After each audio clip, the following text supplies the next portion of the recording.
Well, hello, my little Bumbabees, and welcome back to the Bumba.cast. That's right, it's me, your girl, Teresa Bumbaco, here on today's 38th episode of the Pop Culture News.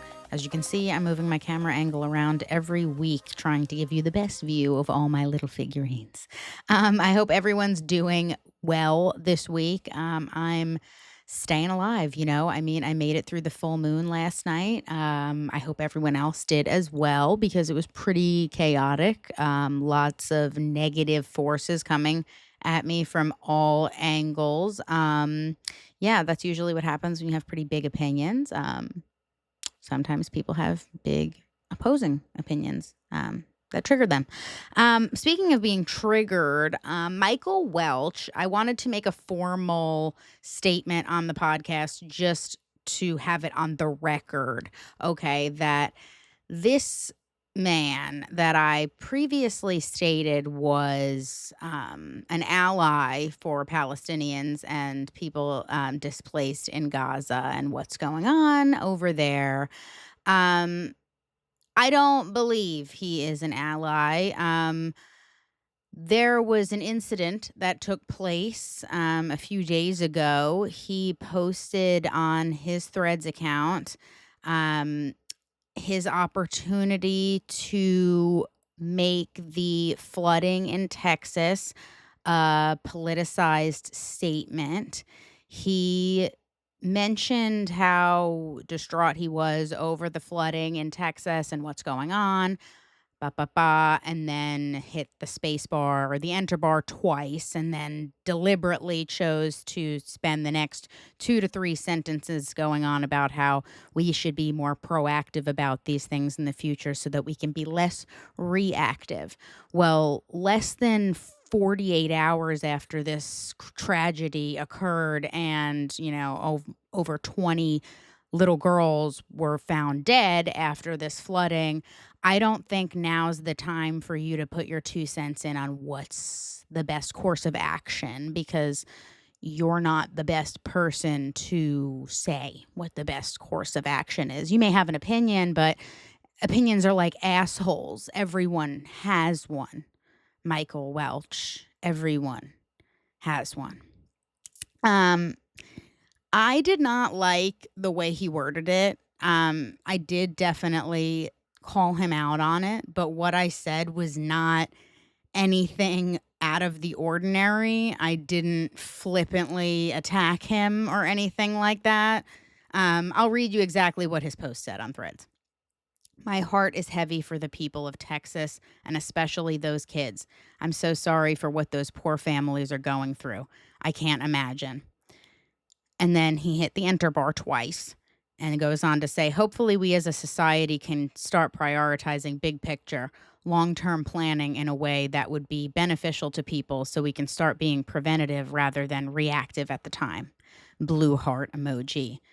Hands folded in prayer emoji. So then I replied him and said, how do you expect people to react to flash flooding at 4 a.m. exactly? Plenty of personnel, extra staff for the weather, warnings in advance, post something to help Texas rather than get political. I see what you slipped in at the end there. He didn't like that. And so after he didn't like that, he went on to respond to me with this little Twinkie attitude that I did not fucking like. So at that point, I knew exactly what to say to piss him off after he came at me that way. Because that's all I said was, how do you expect people to react to flash flooding at 4 a.m. exactly? And basically said, post something to help instead of getting political. I see what you did there. It wasn't like, go fuck yourself, you asshole. I didn't say anything like that, okay? But then he decided to hit me with the : sigh, : I'm not suggesting the victims are at fault, but there was clearly a systematic breakdown. This is not a controversial take. I'm merely suggesting, generally speaking, that it might be a good idea to prioritize preventative measures more heavily in this country at every level moving forward. And if you think suggesting a competent government is some kind of partisan statement, then I don't know what to tell you. Does every goddamn thing on the internet have to turn into a fight? No, it doesn't, but now you fucking turned it into one, so put your dukes up, bitch. Put your dukes up. So I hit him with the yeah, you're I said I'm not suggesting ... but ... LOL, like quoting him, like I'm not suggesting, but I'm sorry, but yes. Go pretend to care about Gaza when you choose the religion you choose that idolizes a war machine. I really could care less what the fuck your rationalization is. Weak. Okay? That's all I said. And then he went on to continue to attack me back and started saying like some crazy shit like on his Threads account, like the craziest shit I've ever seen. Like he got so triggered because I said that, and then he responded and was like, what does Israel have to do with this? Like, what is going on? I'm like, bro, if you're like openly choosing to be of that religion at this point, like you're complicit. Like, is religion that important to you? Because you posting about like free Palestine isn't really doing much. There you are, still doing your Shabbat dinners every Friday. I mean, here we are, dude. Do something bigger picture, Michael Welch, is what I'm saying. So shut your fucking mouth about the Texas flooding, okay? It's giving weird. It's giving weird. Why are you making this a thing? Why are you making this a thing? Like, you could have easily just come back with like a fucking articulated response or just like an explanation for what I was asking. But no, you wanted to start a fight. So I made it a whole fucking fight. So yeah, at some point I called him a Zionist, and then he got really crazy. And then referred to himself as a dirty Jew at some point, saying that that's what I was basically calling him. He said, I'm sorry, I can't let this go. I expressed sympathy for suffering children in Texas in a way she didn't seem appropriate for some reason, and therefore I'm for genocide in Gaza. She's just calling me a Jew, right? It's one thing to hide behind anti-Semitism to justify atrocities, but when Zionist is just brought up out of nowhere for no reason, that's what that is, right? Dirty Jew. I'm not offended. It's too weird to be offended. I'm just trying to figure this out. And then put like a crazy eyes emoji. Yeah, you've got fucking crazy eyes. All right. I muted and restricted him at some point, and he just kept like screenshotting like my like replies to him that like literally said nothing bad. And then he got like a bunch of his followers to start attacking me as well. And they were like, I'm reporting her for bullying and harassment. Meanwhile, like, nothing happened to my account because I said nothing wrong. Like nothing I was saying was wrong. I wasn't saying anything anti-Semitic. But it is funny when you attack Israel, how people think that that's an automatic like anti-Semitic statement. Isn't it funny how that works? Isn't that so funny how that works? I think it's hilarious, Michael Welch. I think it's so funny. And then he continued to go off the rails. Like this like ate him alive inside. Like ate him alive inside. And he was just like posting. I could read all the posts he was saying, like all the things, like just like saying all these crazy things to me, about me. You know, it's wild. Like it's wild. And then eventually it got to a point where he goes on his page and he posts this statement. Let me see if I can find it. Yeah, no, it's not that one. He goes on his page and he posts this statement. Oh, here it is. He posts this statement. All right, y'all. I've blocked and deleted that whole thing. What a colossal waste of time. I have a problem. For some reason right now, I can't not engage and I can't seem to control myself. In all sincerity, I do have an addictive mind and I'm afraid Mr. Zuck has got his claws deep into it. At the same time, I don't want to abandon this beautiful community whom I adore because of the forces of hate and ignorance trying to tear us all down right now. But I need a cleanse. I'll come back better. Love you. Okay, so at this point, I see this, but then like it was like as I saw it, he blocked me or whatever, and I was like, oh, thank God, go away. And he deleted all his posts of me, but I left up like the couple posts that I had of like showing why I said that. And I openly said on my Instagram, I said this to piss him off. I called him a Zionist to piss him off, and it did. It triggered him. It triggered him. And here he goes with his little anti-Semitic comments. Mm-hmm. Mm-hmm. Mm-hmm. You fell into the trap. And then also you are the weakest link. Goodbye. But the funniest part about all of it was that he didn't leave me blocked. Like he ended up like coming back a few hours later. And meanwhile, he's muted and restricted this whole time. So like I have to review anything he replies to me, and he knows because at some point I told him this in the replies. You're muted and restricted. Nobody can see this but you. You're talking to a wall. Okay. He comes back hours later, unblocks me, and he's still trying to reply to my shit. At this point, I'm not even talking about it on my threads anymore. I've moved on. I posted a new thread that's blowing up about Ozzy Osbourne being a legend. And I go on there and I'm like, why is a reply hidden? And I review it. Tell me why it's this fucking psycho. Tell me why it's this psycho. Okay, tell me why. Okay? And this is what he said. Let me read it to you. Let me read you exactly what he said.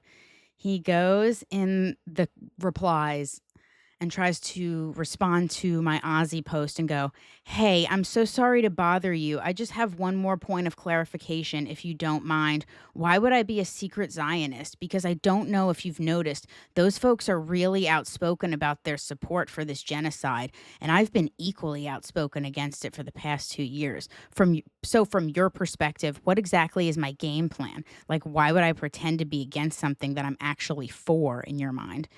Dude is like psychotic. Like I think he actually might have a screw loose. So at some point I did respond to the reply.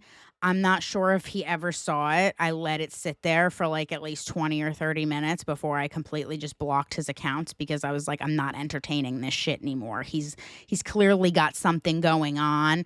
And if you're being triggered by little old me calling you something because of like A, B, and C equaling X, Y, and Z, okay? And I gave you rational explanations as to why I thought so and why your little replies to me and your little snarky attitude got you where it got you, okay?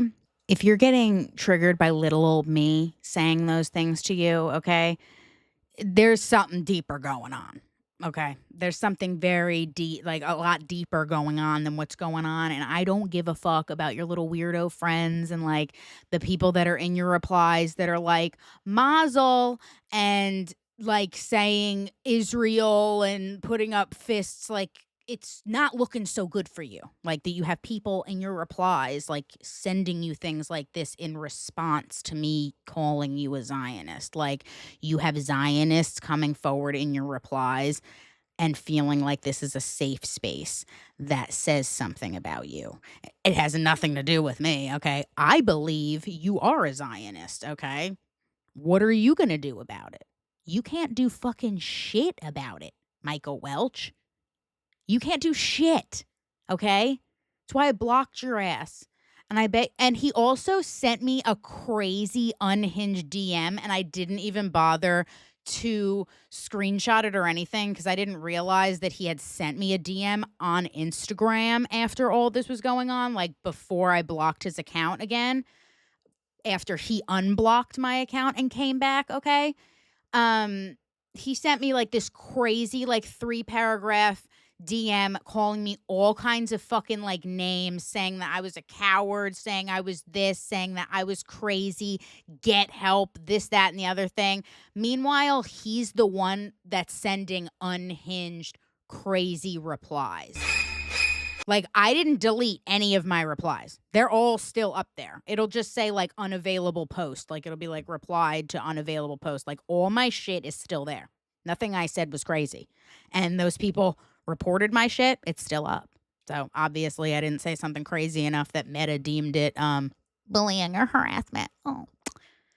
It's because I'm smart with that shit. Bitch. Okay, so, but anyway, that's, like, a 15-minute waste of time.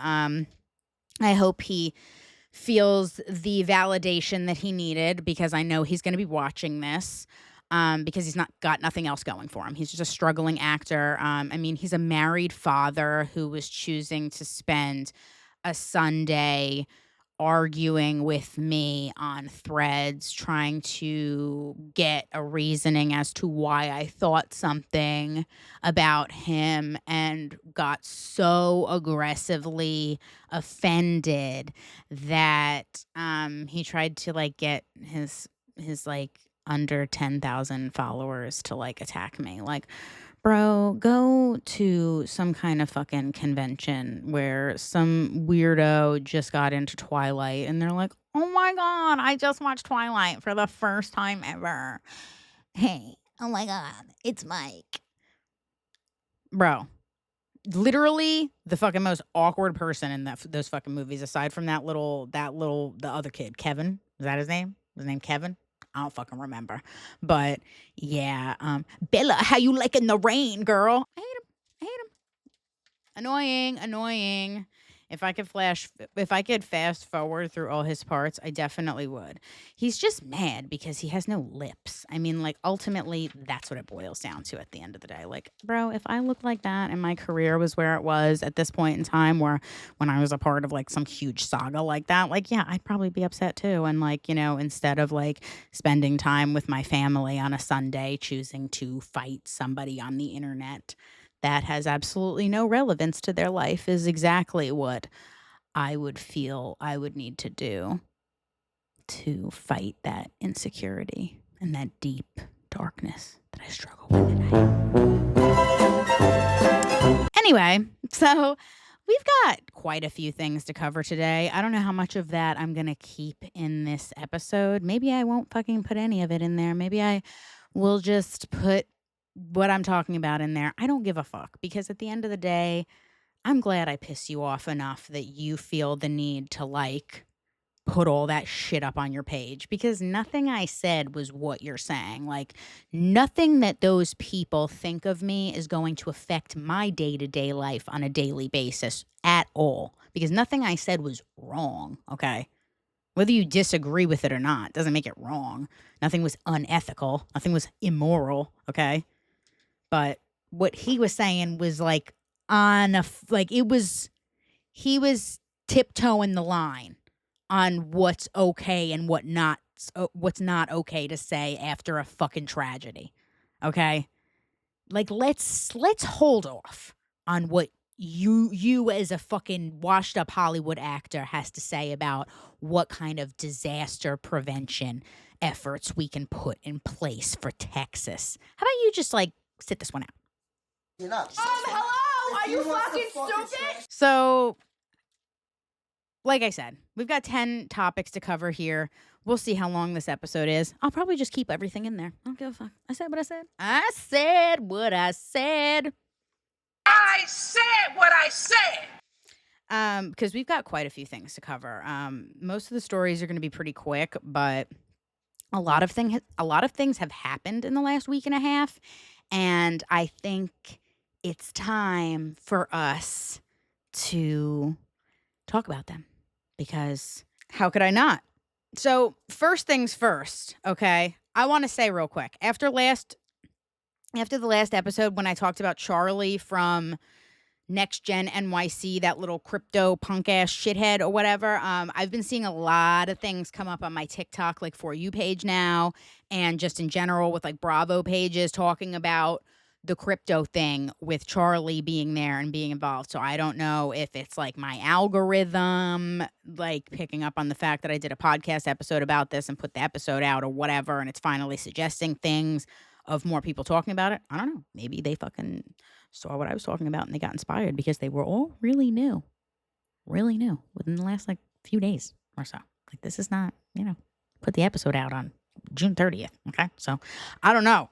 They could have listened to the episode. They really could have. I don't know what's going on, but I'll tell you right now, people are picking up on it. And I think Charlie may be getting in some trouble, but that's just my opinion. But there's no movement as far as now. So I just wanted to say that I am seeing more things about it online. So people are starting to talk about it at least.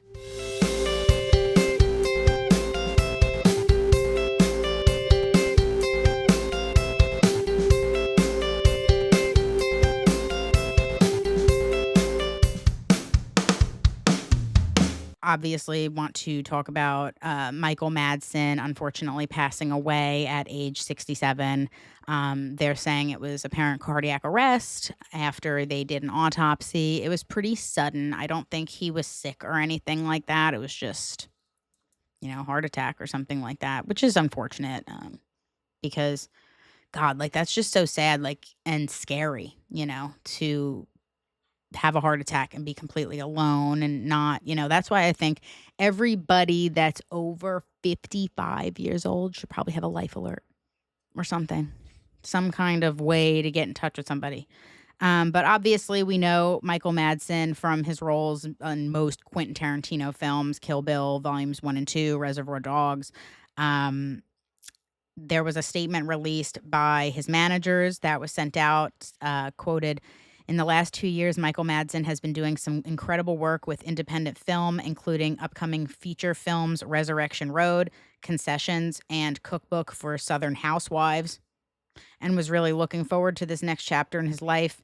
Michael was also preparing to release a new book called Tears for My Father, Outlaw Thoughts and Poems, currently being edited." Madsen's managers Susan Ferris and Ron Smith released that statement together and concluded it with, "Michael Madsen was one of Hollywood's most iconic actors who will be missed by many."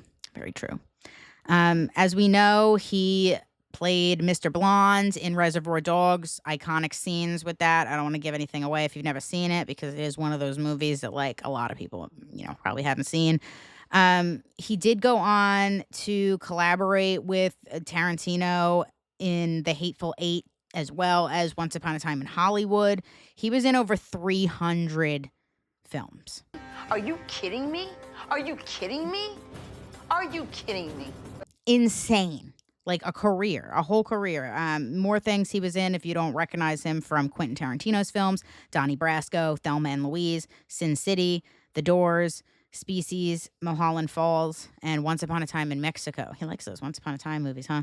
After he started out with the Steppenwolf Theater Company in Chicago, Michael Madsen was cast in the 1983 War Games. He went on to appear in notable films of the 1980s, including Racing with the Moon, The Natural, and Kill Me Again. In the past 2 decades, he appeared in dozens of low-budget films, in addition to his work with Tarantino.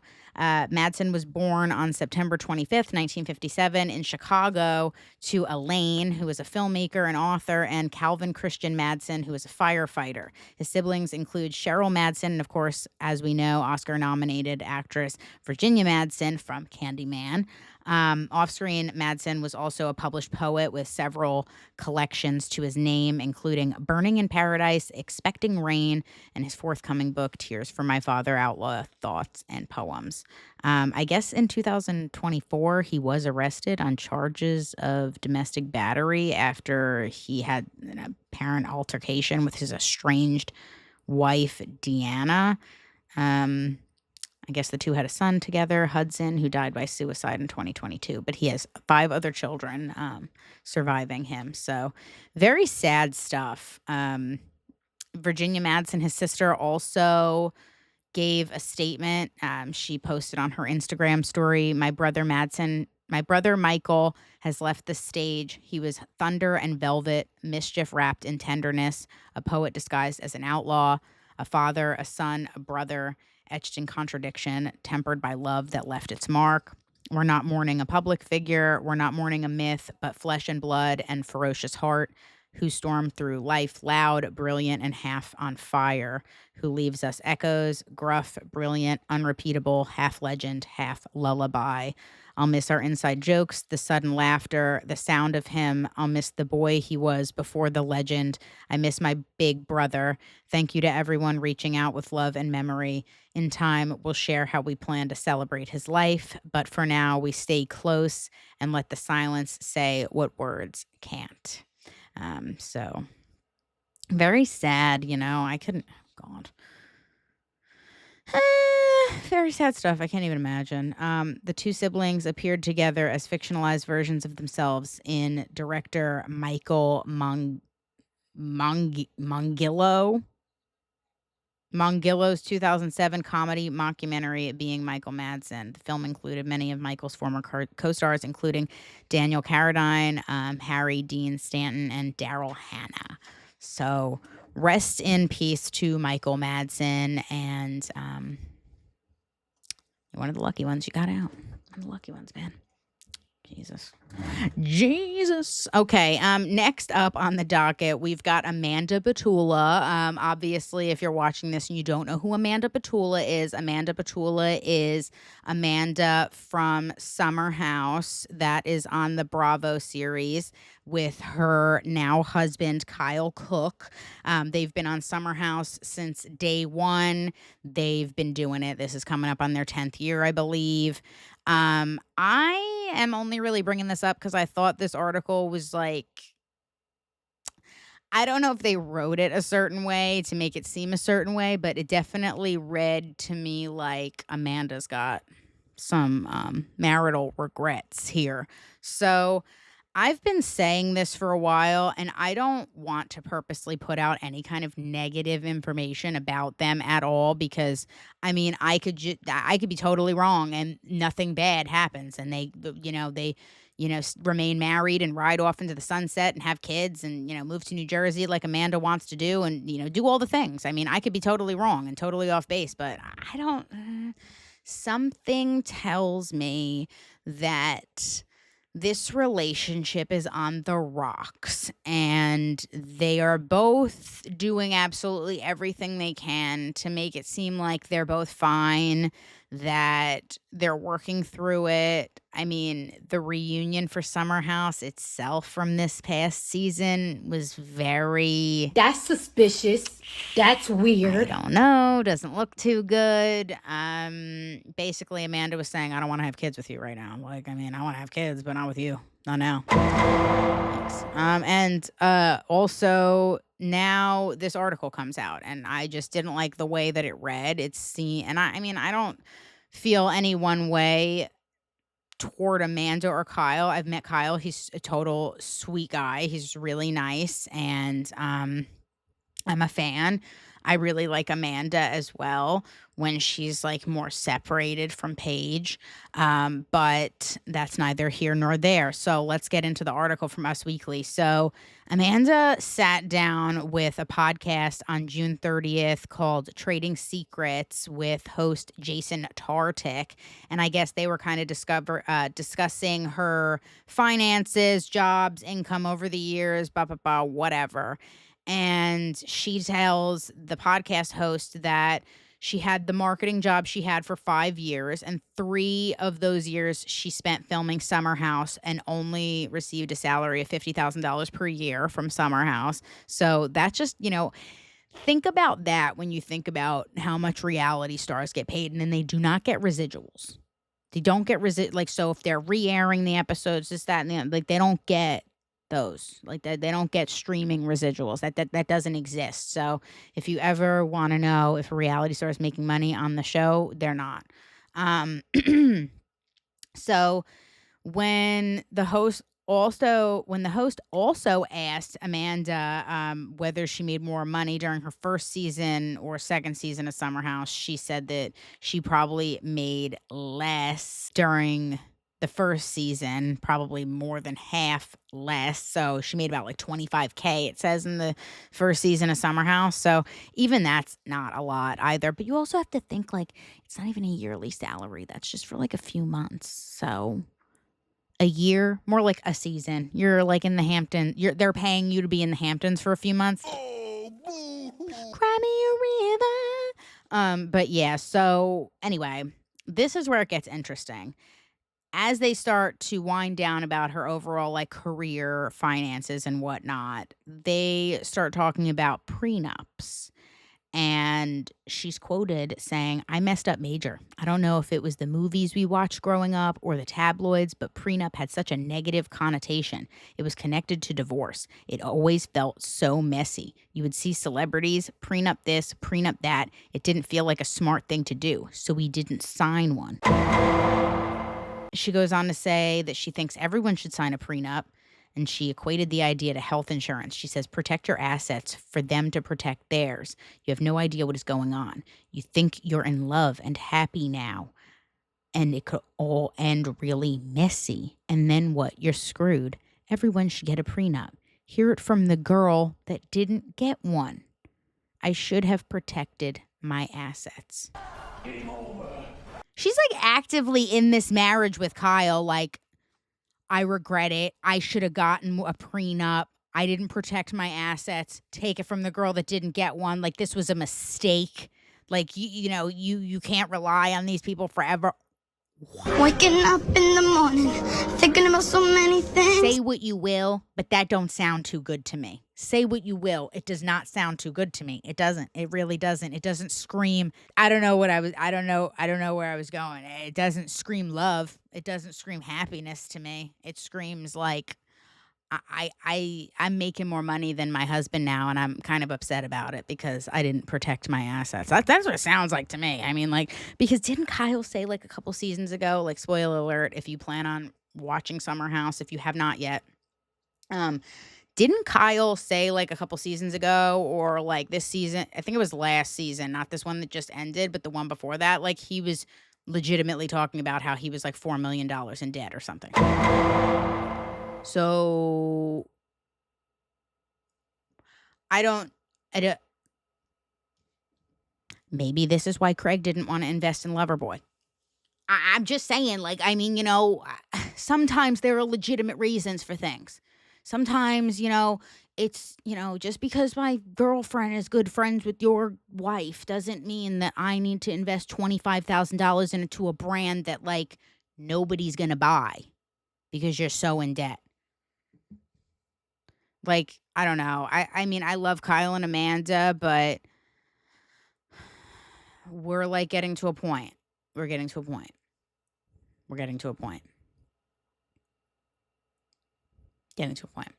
Okay, next up on the docket. It gets worse. It gets worse here, okay? Brad Pitt, if you thought it was going to get any easier, it's not, okay? It's not. Okay, so Brad Pitt is on a press tour right now because, that F1 movie or whatever is coming out, whatever's going on. I'm not going to see it. I'm not into fucking car movies. Like, if I was into car movies, I would be watching Fast and the Furious, and I'm never going to watch those piece of shit movies, like, unless I'm down bad. And tell you right now, like, next time I'm down bad, like, I'm going to be like, listen, you should be down bad enough for me that you don't ever fucking put this shit on around me. Turn it off. So Brad Pitt is on this press tour, and he sat down with Taylor Swift's boyfriend and brother on their podcast and was openly telling this story. And I can only imagine that the reason that Brad Pitt felt comfortable talking about this story openly was because of the certain podcast he was on. Because I'll tell you right now, sorry, I have to keep readjusting myself because I didn't put a pillow under myself to, like, raise my body, and I'm sitting on my feet and my feet are falling asleep, so it is what it is, okay? But yes, Brad Pitt chose to tell this story on their specific podcast for a reason, because I don't imagine Brad Pitt going on, let's say, Actors on Actors, okay? And he's sitting down with Daniel Day-Lewis. I don't know why that would happen, because Daniel Day-Lewis is like not acting anymore. He's going to do one more movie for somebody or something, or in talks to do it. I don't know. Allegedly, that's what I've heard. But he's sitting down with Daniel Day-Lewis. Brad Pitt wouldn't bring this story up. I'm telling you. It's all situational and circumstantial. So good for Travis Kelce and Jason Kelce for this, but I don't know who this story helps. Okay. But Brad Pitt sat down with them and was talking about a time that I guess he tried to method act on set for some like movie or whatever, like some smaller movie or something, like one of his first movies he ever did. And he was like, I'm going to be method. And I guess a scene required him in this movie to eat a plate of beans and like bacon or something. So Brad Pitt was like, I'm going to actually eat the plate of beans and bacon. And so he's quoted saying, we're shooting in this little tiny cafe. It's full of the crew. So there's about 60 people in there. It's hot. You can't breathe. My character hadn't eaten for days. And he gets this big plate of beans, first plate of beans and bacon. And I was all like, method, you know? I was like, yeah, I'm going to do this right. I just powered down this plate of beans. Take 2, do the same thing. Take 3, do the same thing. On 4, I do the same thing. Then, oh no, something hit. Smell like boo-boo. There was nothing I could do. I was stuck in this chair, and nature took its course. Then there was nothing. I went, oh great, I got away with that one. And then suddenly the entire crew, the most diabolical something descended on the crew in the whole room, and they fled the cafe. Hey. What is this, honey? I don't like that. And that's all that's really said. So, I mean, I don't know if there's like more in the interview or whatever. And it's like, you know, trying to get you to go listen to the interview. But like, yeah, apparently Brad Pitt's gas was so toxic, he cleared out the whole fucking set. I know you'd like to thank you. Don't stand. I'll tell you right now, this is some male privilege shit. Because if some woman in the early days, if Meryl Streep in the early days of her career had housed 4 plates of beans and bacon and ripped ass so bad on that set that it cleared the entire crew out from the smell, Carol Burnett would have been the devil wearing Prada. It would have been someone totally fucking different. Not have been Meryl Streep. I'll tell you that right now. Right now. It would not have been her in Death Becomes Her. Nope. I don't know who it would have been, but it wouldn't have been fucking her. No, it wouldn't have. No, it wouldn't have. Not at all. No way. Because that's insane. But yeah, the article does go on to say that Brad Pitt would go on to become quite synonymous with eating on screen. There's even a YouTube supercut devoted to scenes in which his characters eat. In such a video titled 15 Minutes of Brad Pitt Eating has 2.7 million views. People are fucking sick. People are like, that's a kink. That's weird. What do you need to be sitting there watching Brad Pitt eating for? Like repeatedly in scenes. Like, weird. That just like goes to show that like Hollywood is just like weird, like with like weird diet tips and tricks and stuff like that. Because how is Brad Pitt like eating in every scene he's filming in and he still stays fit or whatever? Like, these people have so much money, they have to have somebody like coming in their house at like 6 o'clock in the morning, like beating the shit out of them to get out of bed to like wake up to start working out. There's no other way. Like, I mean, I don't get it. I mean, you know, I don't get it, but I digress. So I think I would look at Brad Pitt differently now if I ever met him. I think I'd be like, oh, the ghetto. Anyway, so I don't know if you guys saw, in case you live under a rock, but Diddy was found mostly not guilty. Yeah. Okay. So he has sentencing scheduled for October, so he's still got to stay in there for, a few more months.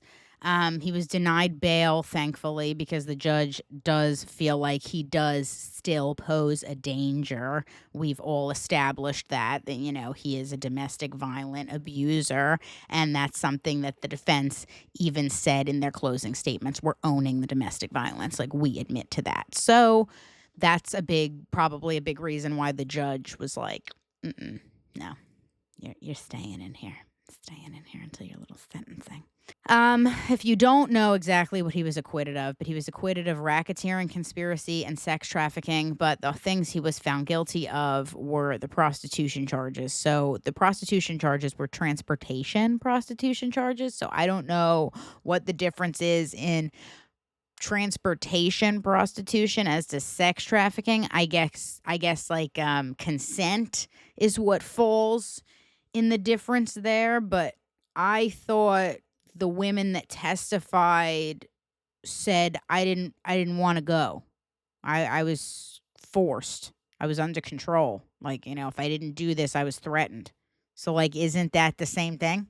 I don't whatever. I digress. What do I know? I'm just little old podcast me. But yeah, the jury's verdict delivered on the third day of deliberations declared that Diddy was not guilty of 1 count of racketeering conspiracy and 2 counts of sex trafficking by force, fraud, or coercion, but guilty of 2 counts of transportation to engage in prostitution. The verdict is seen as a win for Diddy and his defense team, which did not call a single witness during the 7-week trial. After it was read, his family stood in the background clapping and cheering. Diddy felt his knees in prayer. As he left the courtroom, he told his family, "Thank you, love you." Tony Garagos, one of his attorneys, broke out in tears. Girl, bye. Fucking get a life. Get a fucking life.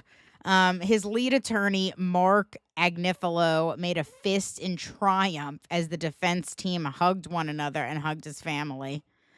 He went outside the courthouse and said, "It's a great victory for Sean Combs. It's a great victory for the jury system. You saw that the Southern District of New York prosecutors came at him with all they had." I guess he had asked the judge to release Diddy from federal detention, where he has been for nearly a year. And he also asked for Diddy to be released on conditions to his home in Miami, offering a $1 million bond. Diddy has been a model prisoner who is in the process of working on himself and has no plans to flee, Agnifilo said. The judge said in his denial, in his own words, the judge said in his denial to Diddy's attorneys, "For your own words, we own the domestic violence," and said prosecutors had presented evidence that Combs had engaged in years of lifelong violence. He continues to be a danger to others, the judge said. So the judge, like I said, set the sentencing date of October 3rd. The prosecutors are seeking 4 and 5 years behind bars. My personal opinion, he's going to get out with time served. I mean, I don't know what the judge is going to do. The judge seems like he understands like how dangerous Diddy is regardless of the outcome of the trial, but also who fucking knows. I think it's all bullshit, if you want my opinion. A crowd of supporters swarmed the family's waiting van after they left the courthouse, shouting, "Free Puff, free Puff, free Puff." His mother returned to the courthouse later, waving to onlookers and fans and blowing kisses. There were even supporters celebrating with baby oil getting poured all over them outside the courthouse. So, I mean, being a fucking weirdo is alive and well. Being a sexual deviant is alive and well. So everybody stay safe out there is all I'm gonna fucking say about that. Stay safe. Stay safe. Stay safe because it's dark times out there. So a little bit more on the Diddy thing. So there was a juror that's already, I don't know if more jurors have sat down and done an interview, but I think I've seen one's face. I don't know if this is that one because this one is asking to be anonymous. So a juror that was in the Diddy trial spoke out one day after the jury acquitted him, and asked that their name not be used due to what they said were concerns about potential online abuse and cyber harassment. So he told ABC News that he found the idea that celebrity influence played a role in the verdict to be highly insulting and belittling to the jury and the deliberation process. The juror said that they heard a legal pundit on Thursday implied that Diddy's celebrity may have played a role in the verdict. Not necessarily his celebrity, but more so like who he had on what and what was found in those videotapes that the feds confiscated from his home. That's what it was all about. Okay? It wasn't about putting Diddy away. They didn't want to put Diddy away. They just wanted to get whatever was on those tapes and keep them so that they could use them, destroy them, whatever. And who is they? I don't fucking know. Whoever controls everything. I don't fucking know. What do I know? I don't got the time, money, or resources to give you exact names, but I mean, I could tell you ideas I have, you know. But yeah, at the end of the day, that's what it's all about, man. That's what it's all about. Jury intimidation and money and buying people off and saving yourself so people don't know you're fucking out there jerking it to fucking naked children. That's what it's all about, right? It's crazy to me. It's fucking nuts. Epstein, Diddy, it's all fucking connected. It's all fucking connected, okay? You think it's a coincidence that, like, Diddy finally gets acquitted of all these charges and we don't know anything about any of the other videos that were found in the house? Like, supposedly they showed some of the freak-offs to the people who were in the freak-offs. What about the other videos that you didn't show to this jury? What about those? Where are those? Why aren't we talking about those? Okay? And now all of a sudden the Epstein list doesn't exist? Money can't buy your class. Okay. Money can't buy your class. I know, very convenient. Elegance is learned. The juror goes on to say, we spent over 2 days deliberating. Our decision was based solely on the evidence presented and how the law is stated. We would have treated any defendant in the same manner regardless of who they are. I have nothing else to say. Yeah, you should have nothing else to say. That's why you're anonymous. You should go fall into the abyss of nothingness from whence ye came to begin with, because the only reason that you got chose as a juror for this is because you're fucking dumb. Like, you live somewhere that doesn't know what the fuck's going on, or you lied to get on the jury pool, because it's a bunch of, like, uneducated people that were on that fucking jury panel. That's what it was. It was just a bunch of uneducated fucking people that have never personally given a fuck about anyone else. And quote me on that. So there's a couple weird things I wanted to talk about. I don't know if you guys heard about this, but if you want to be like conspiracy theorist about it, we could do that. But I thought this was really weird timing. Caitlyn Jenner, her manager, Sophia Hutchins, died at 29 years old in an ATV accident in Malibu on Caitlyn Jenner's property. So a little background information. I guess Sophia Hutchins was a close friend / manager to Caitlyn Jenner. And she was also a former Olympian that served as a Trump 2024 campaign surrogate and founded the sunscreen company Lumisol. Sounds like luminol. I don't like that. Like I said, she passed away in an ATV accident in Malibu. She was pronounced dead at the site of the accident on Wednesday morning of last week. Law enforcement and family sources told TMZ, and they reported that Hutchins was riding the ATV on the road where Jennifer lives when she hit the bumper of a moving car, which forced the ATV over the shoulder and 350 feet down into a ravine. The people in the car that she bumped were not injured. Yeah, I guess CAITLYN and her met back in 2019.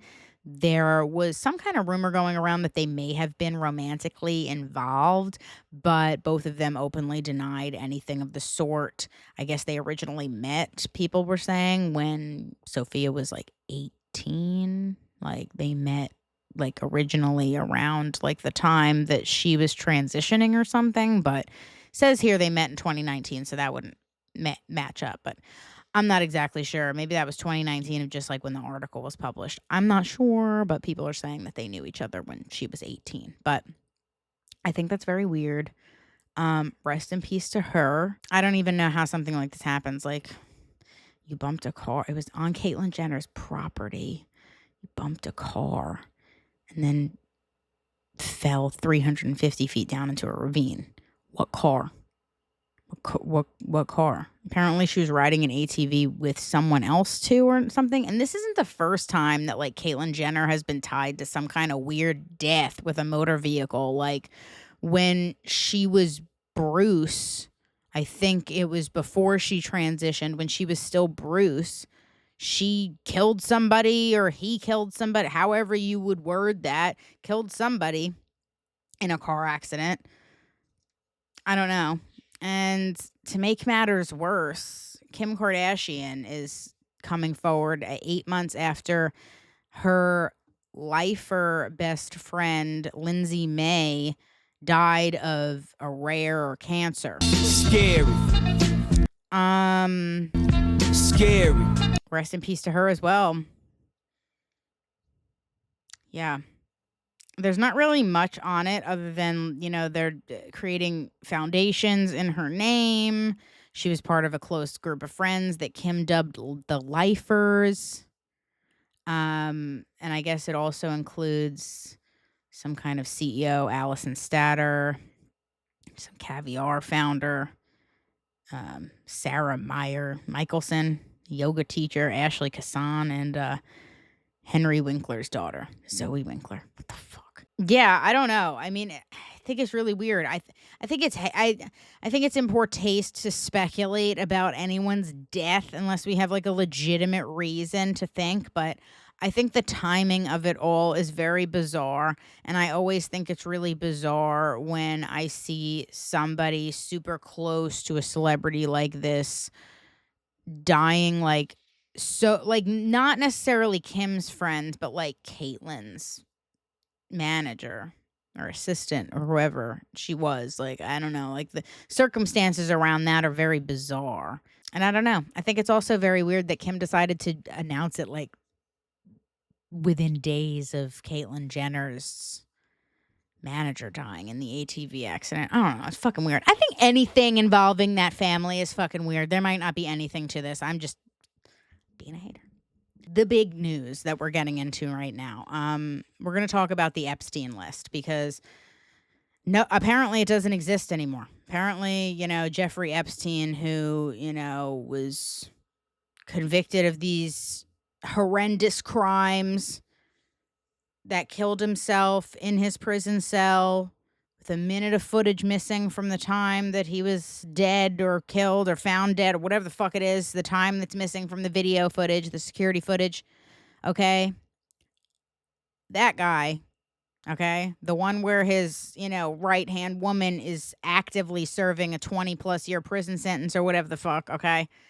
He didn't have a list of people, okay? He didn't have a list of people he worked with to keep track of them. Why would he do that? Why would someone doing crazy criminalistic things have a list of people they're working with? That doesn't make any sense. Why would he have a list? That doesn't exist.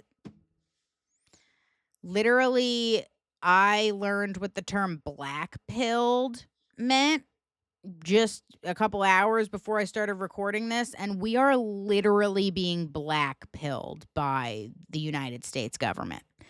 They are gaslighting the fuck out of us after we literally have videos of them saying one thing, and now it's a totally different thing.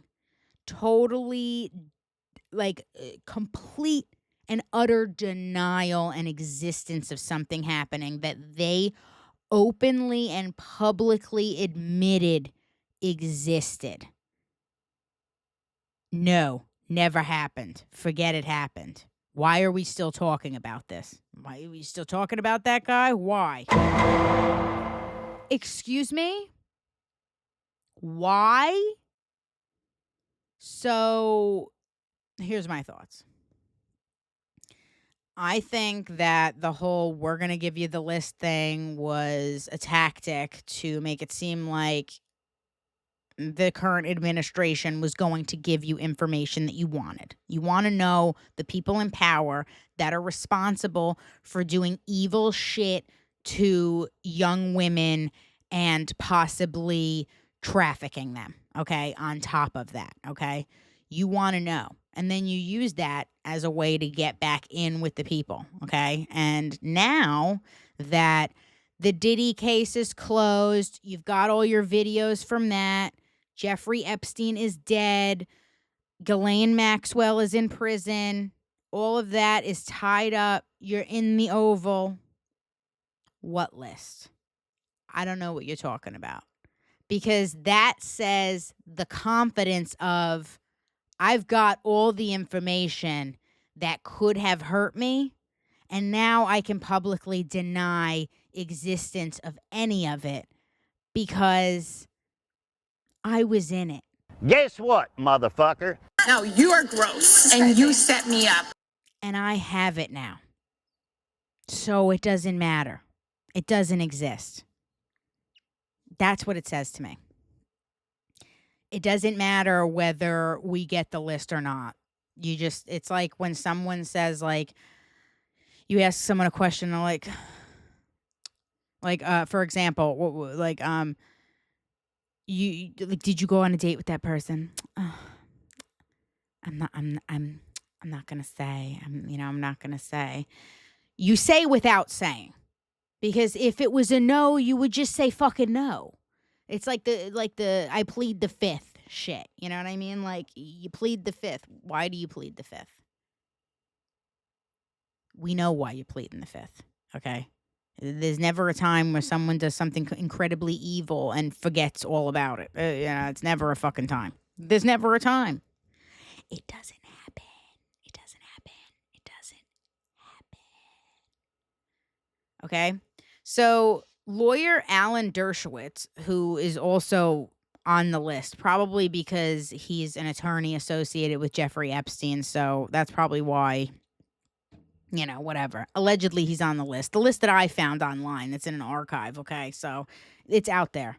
Alan Dershowitz admitted this past Thursday that he knows the list of names in the Jeffrey Epstein files regarding alleged clients in the international sex trafficking ring by saying to Sean Spicer on the Sean Spicer show, I know the names of the individuals. I know why they're being suppressed. I know who's suppressing them. But I'm bound by confidentiality from a judge and cases, and I can't disclose what I know. He added, noting at one point he was falsely named as a client. Whatever. Okay. He may not be a client, but he probably was definitely on a lawyer list or something, because on the list that I found, there weren't just, clients listed. There were categories like rugs, just random other things, like with a, probably maybe a name of someone or something to get supplies or something like that. Kind of like Breaking Bad in a sense, where you go to the vacuum cleaner guy's store, and you get your shit set up so you can disappear forever. Like, it's probably like something like that, allegedly.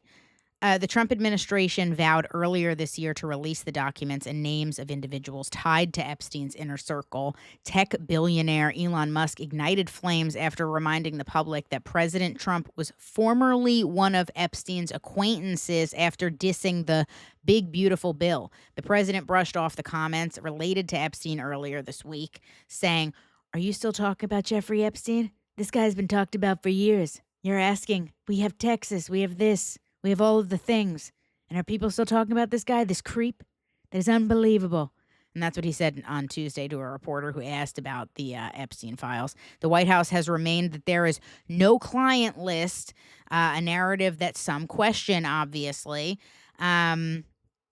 Sigrid Macaulay, who's representing several of Jeffrey Epstein's victims in their civil cases, said in an appearance on News Nation, "I think what's really just astonishing about this recent disclosure from the government is that they know they are sitting on a treasure trove of information and they're not turning it over. And I've worked on these cases for over 10 years now. There's a plethora of information that the public has not been able to see relating to Jeffrey Epstein and his co-conspirators." Dershowitz does go on to say that the list is being withheld in an effort to protect those involved with Jeffrey Epstein's crimes. He goes on to say during Sean Spicer's interview, "I know the names of people whose files are being suppressed in order to protect them, and that's wrong." One of Epstein's victims, Virginia, sorry if I butcher her last name, Guffrey, died by suicide earlier this year following long-term illness and decades of trauma related to sexual abuse. Macaulay said those who were involved in helping Epstein commit his crimes should be held accountable. Epstein could not have run this operation without the help of many people. He needed a lawyer who would, cover things up for him. He needed an accountant who would funnel money in certain ways. And as we know, like I said, Breaking Bad, Saul Goodman. And as we know, he had a great group of people around him who helped protect him and help that scheme to continue running. None of those people have been prosecuted. The Hill reached out to the White House for comment. That's the article. Let's go on to furthermore with the Epstein bullshit. Pam Bondi. The Justice Department posted a memo on Monday that says that there's no evidence that Epstein was murdered or that he kept anything amounting to a much anticipated client list. The department does not plan to release any new documents on the matter, an official told CNN. This is insanity. I just can't even believe it. New York City's medical examiner also ruled the death a suicide. The Attorney General in Trump's first term, Bill Barr, had come to the same conclusion despite his initial suspicions of something more sinister. A Justice Department Inspector General report also pushed back on the idea the death was anything but a suicide, while criticizing staff failures that allowed such a thing to happen. And the Miami Herald's Julie K. Brown, one of the best sourced reporters on the Epstein case, reported earlier this year, those who have worked with the FBI on the case for decades say there is no evidence Epstein kept a ledger or a list of clients who were involved with his sex trafficking operations. It's insane. Doesn't anyone notice this? I feel like I'm taking crazy pills. The memo undercuts theories that there was proof that influential figures were involved in Epstein's exploitation of underage girls. At their most pitched, these theories held that Epstein was able to blackmail those influential figures who appeared on a purported client list. They also undercut Bondi's personal rhetoric. The new memo's key findings are very different from how Bondi billed them. Far-right activist Laura Loomer, who has demonstrated influence with the Trump administration and has frequently criticized Bondi over her handling of the Epstein investigation, called for Trump to fire his attorney general. If she doesn't get fired over the Epstein memo, people are going to be so black-pilled, Loomer wrote on X, using a term that some on the far right used to signify a belief that the system is beyond repair. Laura Loomer is right about this one. Laura Looney. She onto some shit. The idea that Epstein kept a client list that potentially implicated influential figures has become an article of faith in some circles. Key Republican lawmakers have treated its existence as an established fact and pushed for its release. And a big reason for that was Bondi herself. During a February 21st interview on Fox News, host John Roberts asked whether DOJ would release a list of Jeffrey Epstein's clients, Will it really happen? Roberts asked. Bondi responded, it's sitting on my desk right now to review. That's been a directive by President Trump. I'm reviewing that. What is this, honey? Okay. In other words, Bondi didn't commit to releasing such a list, but she affirmatively indicated it existed and that it was in her possession. And the question was specifically about the purported list. At Monday's White House briefing, Press Secretary Caroline Leavitt claimed under skeptical questioning from Fox News itself that Bondi hadn't actually been referring to a client list. She was saying the entirety of all of the paperwork, all of the paper in relation to Jeffrey Epstein's crimes. That's what the Attorney General was referring to, and I'll let her speak for that. Bondi had another chance to downplay the existence of such a list during a later March 1st interview on Fox, but declined to do so. Host Mark Levin suggested that Democratic-leaning officials in New York City might be withholding information because they don't like the names on the list and that they were trying to protect a lot of names and individuals. Yeah, that's what's going on. Bondi leaned into the theory, saying she had not reviewed the information yet, but added, I think it's very interesting that they withheld that from us. The Justice Department now says that there is no evidence of blackmail, but there is no evidence of such a list. The systematic review revealed no incriminating client list, the DOJ memo says. There was also no credible evidence found that Epstein blackmailed prominent individuals as part of his actions.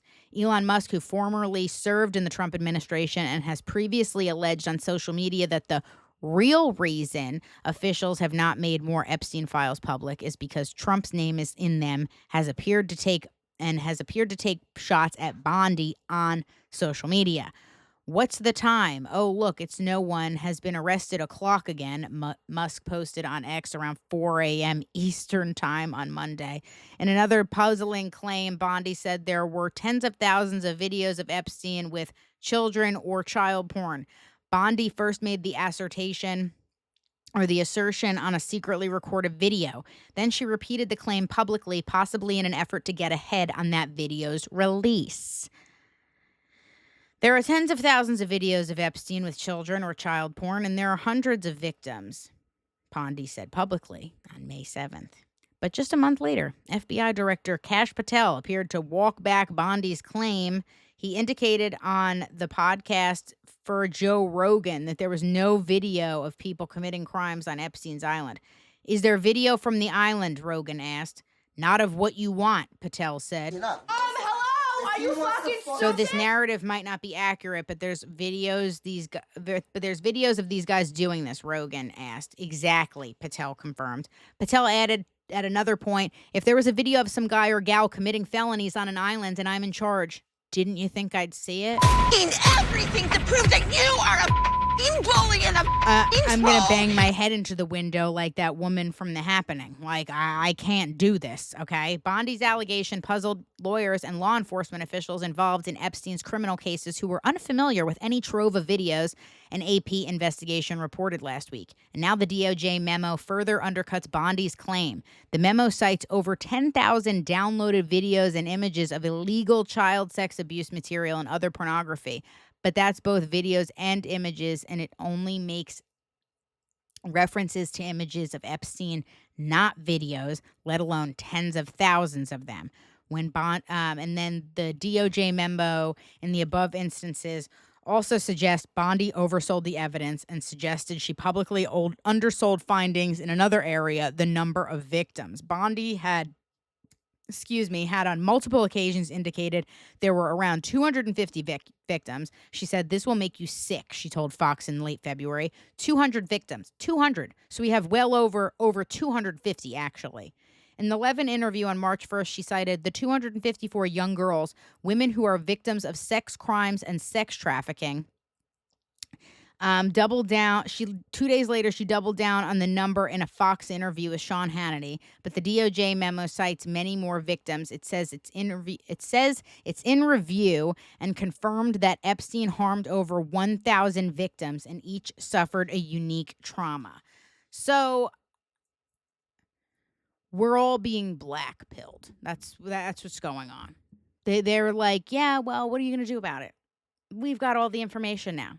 We've got it all now. We got all of Diddy's tapes. Epstein's dead. Ghislaine is in prison. I've got the Epstein list. What are you going to do? What are you going to do? Bibi Netanyahu is rubbing me down every night. I said what I said. And I'm rubbing him down every night, and it's all good. Get out right now. It's the end of you. We are so fucked.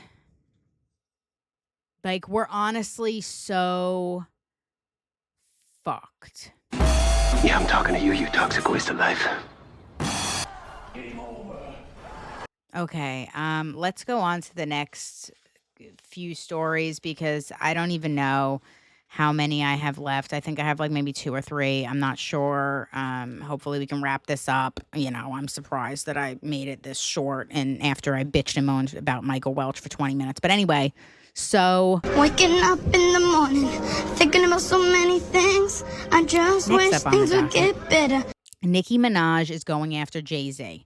And mind you, maybe Nicki Minaj isn't who we wanted in the resistance against Jay-Z and Rock Nation, but maybe she's who we needed, you know, in a way. Because who else is going to be as savage as Nicki Minaj?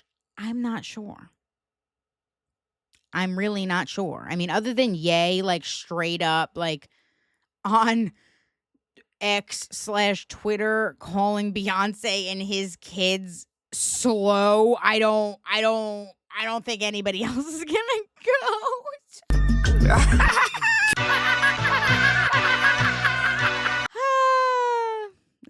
Bless him. Anyway, so Nicki Minaj called Jay-Z out on X, aka Twitter, saying that she is owed millions of dollars for her stake in Tidal. Tidal is a music streaming app, if you're not familiar with it. So when Tidal launched in 2015, 15 artists, including Nicki Minaj, Beyonce, Rihanna, J. Cole, and Ye, were gifted 3% in Tidal equity when it was worth about like $56 million.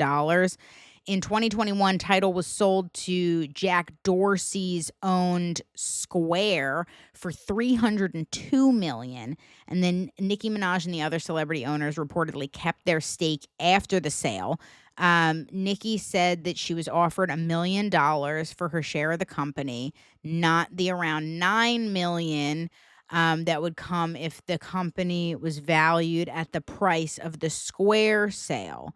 On X, Minaj alleged that her Monster collaborator now owes her an amount nearing the entire price of the sale.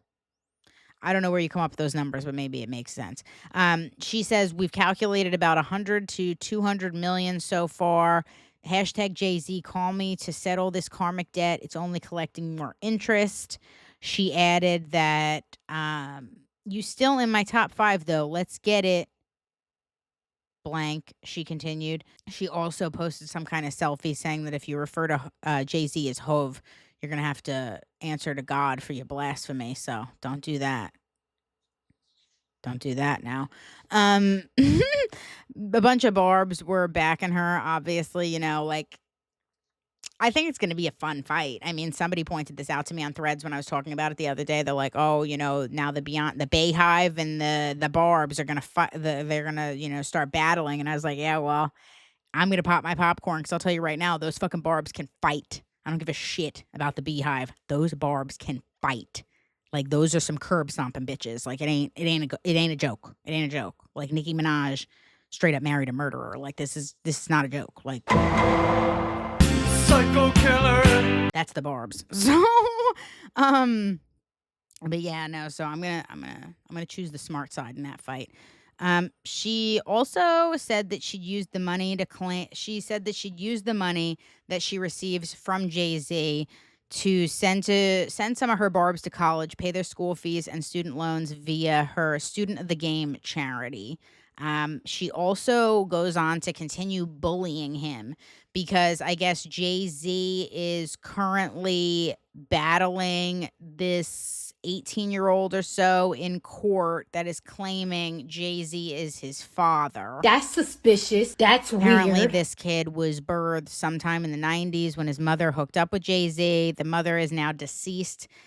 So the son is trying to go after Jay-Z for, I guess, basically just emotional distress money at this point. So I guess, let me just break it down for you really quick. So this article that I got talks about the recent lawsuit, and apparently it's a federal lawsuit, and it's been brought by this man named Ramir Satterthwaite. I don't know how to say it.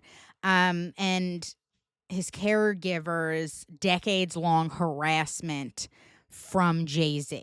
So it's quoted here that the fabricated allegations and claims have been addressed and rejected in multiple other courts, and Ramir's continued harassment of Jay-Z and disregard of those orders has already resulted in a contempt order. And this is from Jay-Z's legal team, I guess. So a new lawsuit was brought against Jay-Z on June 3rd. And Jay-Z's team had asked to have time to put together for an official response. The lawyer is arguing that Jay-Z will be irreparably prejudiced without additional time to evaluate and prepare his response to the complaint. The Roc Nation's founder attorney said they contacted Ramir's caregiver to request additional time to respond, but she hung up on her. It also goes on to say here that Ramir filed a federal suit against Jay-Z initially on May the 6th. So I guess on June 3rd is when they requested to extend it. The case filed without a lawyer accused the music mogul of attempting to keep him silent about Jay-Z being his father. It says here Jay-Z is the biological father of Ramir, the complaint alleged. Ramir's claiming that his mother had relations with Jay-Z in the 90s. Like I said, he said his mother's now deceased. He said he had been cared for by his godmother, who has faced unrelenting efforts by Jay-Z and his enablers to suppress the truth and silence those who dared to speak. Ramir explained he filed paternity suits against Jay-Z, but they were dismissed. Ramir claimed the mogul and his team committed fraud upon multiple courts, misrepresented facts, and exploited legal systems in multiple jurisdictions to suppress Ramir's paternity claim and prevent legal accountability. He also suggested Jay-Z's celebrity played a role in the cases being dismissed. One case in New Jersey was dismissed after a judge found it did not have jurisdiction over Jay-Z, according to a 2015 report from Page 6. Ramir also accused Jay-Z of consistently refusing to submit to a DNA test. He said he had chosen instead to obstruct and manipulate the legal process. Ramir claimed his car was shot at 6 times while he took it as a clear message intended to silence him. In his suit, Ramir said he was not seeking back child support, but damages from Jay-Z for his alleged actions over the years. Specifically, he said he suffered harm due to the wrongful dismissal of his paternity suits, seeking child support, and college funds. In addition, he said he suffered emotional and psychological distress, anxiety, public embarrassment, and stress-induced health and mental health complications. His caretaker denied all claims of wrongdoing. But according to 50 Cent's Instagram post, this article that I got says, the judge has not responded, but 50 Cent posted on his Instagram that the judge is moving forward with the court case against Jay-Z. So there may be paternity testing that will be put in place by the court. The judge will demand it. So we shall see what happens. I saw a picture of the kid up against a picture of Jay-Z, and it's pretty uncanny. You want my personal opinion? I hope that the judge does allow this case to move forward, and I hope it's proven that Jay-Z did do those things, and Jay-Z is the father, and everything slowly starts to crumble. Okay, so next up on the docket, really sad news. but also not so sad because I guess it's getting a little bit better. I read this clickbait kind of article headline the other day, and I hadn't been seeing like big news headlines about it, so I figured maybe something was a little embellished. So one of my favorite housewives of all time, NENE Leakes, my girl NENE. Okay, she was recently supposed to be on the 4th season of Traitors. I don't know if they filmed yet. Maybe they filmed. I don't know. But anyway, so she was supposed to be on the 4th season of Traitors and somehow ended up not being on it, but we didn't know why. So recently she sat down on Cynthia Bailey's podcast, Humble Brag, and talked about why she wasn't on the 4th season of Traitors. So her son, Brent, who's very young. I mean, like Brent, let me find his age in here. Brent is only I don't even know. Does it even say? I think he's only like 24 years old or something like that. Like he's very young. Like he's like in his early 20s, like mid 20s, something like that. He's young. He actually was in congestive heart failure last year, and he had to undergo a heart transplant. And after he underwent the heart transplant, he started showing signs of rejection. And right before he started showing the signs of rejection, NENE had booked the Traitors. And once the signs of rejection started surfacing, NENE had to back out of the Traitors because she was like, I'm not going over, I'm not going to Scotland. I can't leave my son, all these things. Now, I'm going to say this real quick. I do not appreciate that clickbait bullshit that I came across. I can't remember what page it was, but they were trying to advertise that Brent Leakes is actively in full-blown like heart transplant rejection, and NENE's in the hospital with him all the time, and it's not looking too good. Like that's how they worded it and made it seem. In this article and on the podcast, Cynthia, she is quoted saying, so I was asked to do Traitors. I was really excited about doing it, by the way. However, I couldn't do Traitors because my son's in the hospital and he's still in the hospital.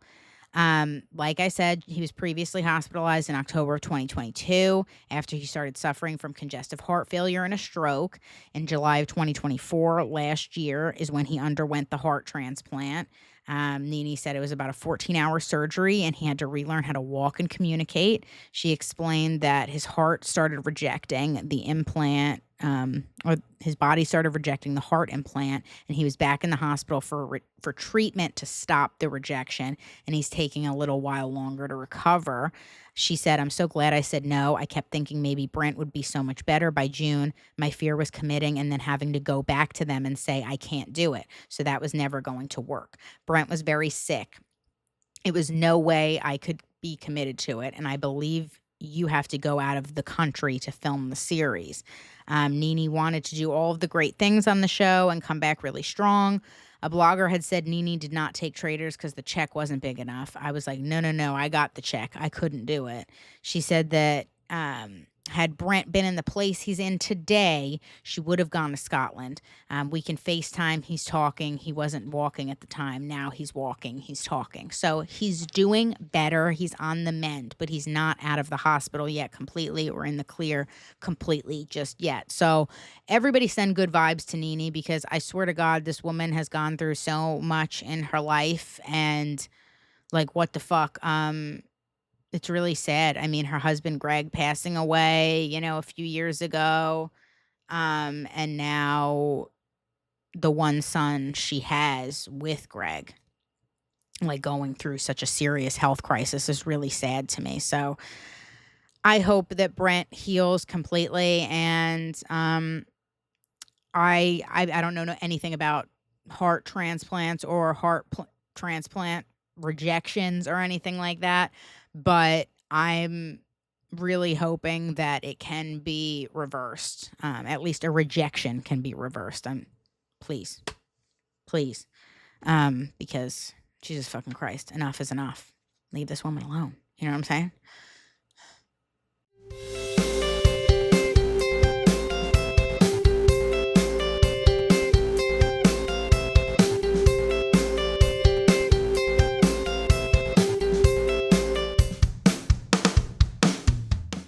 Okay, so this is the last story. I'm sorry it was so long today, guys, but you know what? I did 10 topics in an hour, a little over an hour. I think that's pretty good. That's not bad.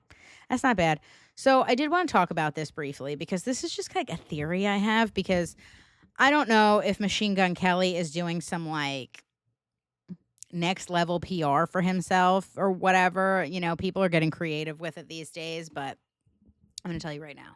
So he's got a new album coming out, and he put out the single Cliche that we know, and now there's a new single out, and it's called Vampire Diaries. It's okay. It's not, I don't like it as much as I like Cliche, but Machine Gun Kelly loves vampires like as much as I do, I think.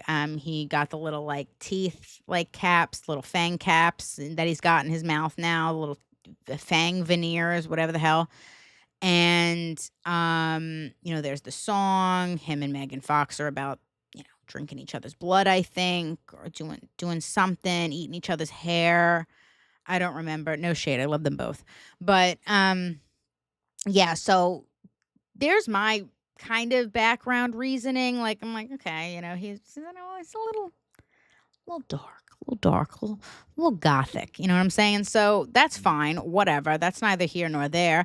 But he recently sat down with that dude, Aiden Ross. I don't know what he is. Is he just a streamer or something? I don't know who he is. But he sat down with Aiden Ross and some other people or whatever. And I didn't see the whole video, but the clip I did see, it was Machine Gun Kelly hanging out with Aiden Ross and some other dudes. And they were taking a video. They were doing like a Aiden Ross video or something. And I guess before the clip, they had all eaten burgers together for dinner or something. And Aiden gets on the topic of asking Machine Gun Kelly, well, if you hadn't been here and eaten the burgers with us, what would you have had for dinner? Like, what does your diet look like? And Machine Gun Kelly's like, well, if I weren't here, I would have probably just had water for dinner. What? What? So Aiden Ross is like, what do you mean? What do you mean? Just water for dinner? What are you talking about? Were you just having water for dinner? Are you like on a water fast or something? And he's basically low-key like, yeah, you know, I don't really eat much. You're not. Hello? He's like, I only eat like 2 to 3 times a week. Let her cook. Let me cook. I mostly drink water. Ain't no way. Ain't no fucking way. So Aiden's like, well, what do you eat those like 2 to 3 days a week? And he's like, well, you know, I eat kimchi with sauerkraut and a bone broth, and I eat that like 2 to 3 times a week because like if you're water fasting or if you're only drinking water, like, you know, you're flushing out all the bacteria from your body, like healthy and bad. So you kind of have to like rebuild the healthy gut bacteria with probiotics, and kimchi and sauerkraut is great for that, and bone broth. And I'm like, is he kind of onto something here? Like, did Machine Gun Kelly just low-key give everybody the new diet trend? Because I like him. I like that autistic man. what? I see you. We good. Okay. We good. I'm still stunned. So that's really all I have to go on of why I think maybe Machine Gun Kelly might be a vampire. Because what do you mean you only eat a couple times a week? Like, he sounds like fucking what's-her-face, Renesmee from fucking Twilight. Like, can eat either or. Like, can survive on blood or can eat human food. Like, can do one or the other. So that's what it sounds like to me. He's like, you know, 2 to 3 times a week I eat like human food, I guess, you know, whatever. And then like the other like 5 to, you know, or 4 to 5 times a week I'm, you know, drinking the blood of my enemies. I don't fucking know. I mean, I think he might be onto something, though. I think this might be the new diet trend. I'm calling it now. So if you ever hear of like people like, yeah, I'm doing like the water fast diet and all I'm doing is just eating kimchi and sauerkraut in bone broth 2 to 3 times a week and then drinking water otherwise. I think it's interesting. I think it's very interesting. I mean, he sounded like he was fucking onto something. He sounded very educated about it. I mean, like, I believe it. Because Megan Fox's body is out of control. I think that's what Megan Fox is eating. She's like eating shit that's like just keeps her so cut and like lean. I'm just like, God damn, like how does she do it? How does she fucking do it? But I don't know. Maybe Machine Gun Kelly's a vampire. I'm not exactly sure. I have nothing to go off of other than these things telling, like what my brain is telling me, and my brain cannot be counted on sometimes. You talking to me? You talking to me? You talking to me? Who gonna check me, boo?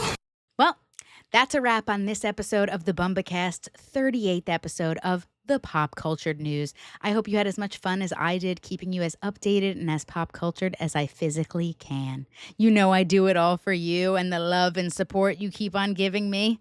I'm so loved. You really love me. You love me. You really love me.